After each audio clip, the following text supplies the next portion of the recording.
Ready?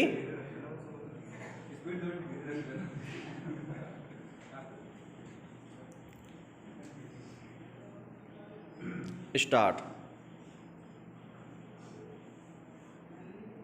आजकल मौसम का क्या रंग है यह तो सभी जानते हैं, लेकिन इसी के बीच हम सबका जीवन चलता रहता है विराम। हम मनुष्यों का और हमारे अलावा जीव जगत में मौजूद सभी पशु पक्षियों आदि का विराम। इसी बीच के एक दिन सवेरे बहुत ठंड थी विराम। जो परिंदे सुबह सुबह आकर खिड़की पर दस्तक देते हैं, तरह तरह की आवाज़ों से पुकारते हैं, वे क्या कहते हैं विराम। मुझे तो यही लगता है कि वे हमको न केवल नींद से जगाते हैं, बल्कि अपनी संगीत से भरी आवाज़ में कहते हैं, खाना दो विराम। सुबह की ठंड में वे भी कहीं छिपे हुए थे विराम। खैर, आसपास घूमती खोजती नज़रों के साथ मैं चाय बनाने के लिए फ्रिज से दूध लेने आई, तो पता चला कि दूध खत्म है विराम। इतनी सुबह सामान घर पहुंचाने वाली दुकान भी नहीं खुली होगी विराम। तो क्या किया जाए? साथी की तबीयत ठीक नहीं थी, तो उनसे भी नहीं कह सकती थी विराम। ऐसे में टोपी, स्वेटर, शॉल आदि से खुद को पूरी तरह से ढककर बाहर निकली विराम।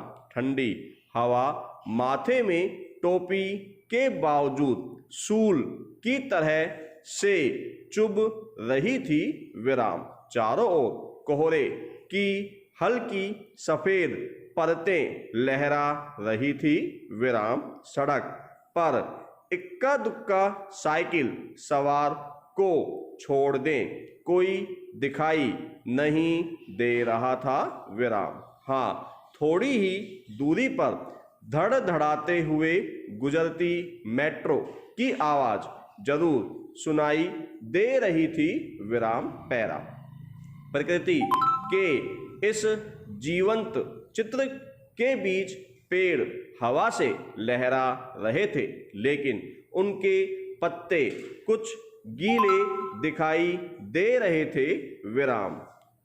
हम मनुष्य तो ऐसे मौसम में बचने बचाने के तमाम इंतजाम कर लेते हैं, लेकिन पता नहीं वे पेड़ इतनी सर्दी से कैसे निपट रहे होंगे विराम। फिर लगा कि प्रकृति की गुत्थी समझना इतना आसान नहीं है विराम। उसने जरूर इन्हें भी हर मौसम से लड़ने की ताकत या तरीके मुहैया कराए होंगे विराम। तभी रास्ते में दो गाय खड़ी दिखाई पड़ी विराम। वे ठंड से बुरी तरह कांप रही थी विराम। उनसे कुछ दूर चार कुत्ते बार बार अपने पेट में मुंह छिपाने की कोशिश करते हुए गर्मी प्राप्त करने की कोशिश करते थरथरा रहे थे विराम।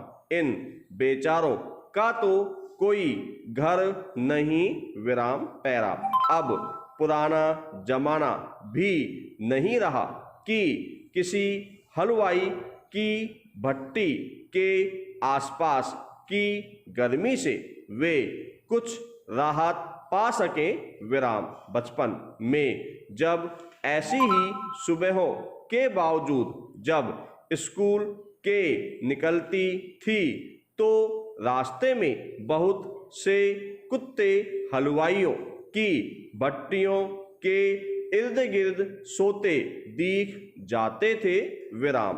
तब भी ध्यान जाता था कि पशु पक्षी भी ठंड से बचने के लिए कैसे अपने ठोर खोज लेते हैं विराम। उस ध्यान जाने का ही नतीजा है कि आज भी जब ऐसे दृश्य देखती हूँ तो उस समय के दृश्य से इसको जोड़ पाती हूँ विराम। लेकिन अब तेज रफ्तार से आसपास बहुत कुछ बदल रहा है, इस पर भी नजर जाती है विराम।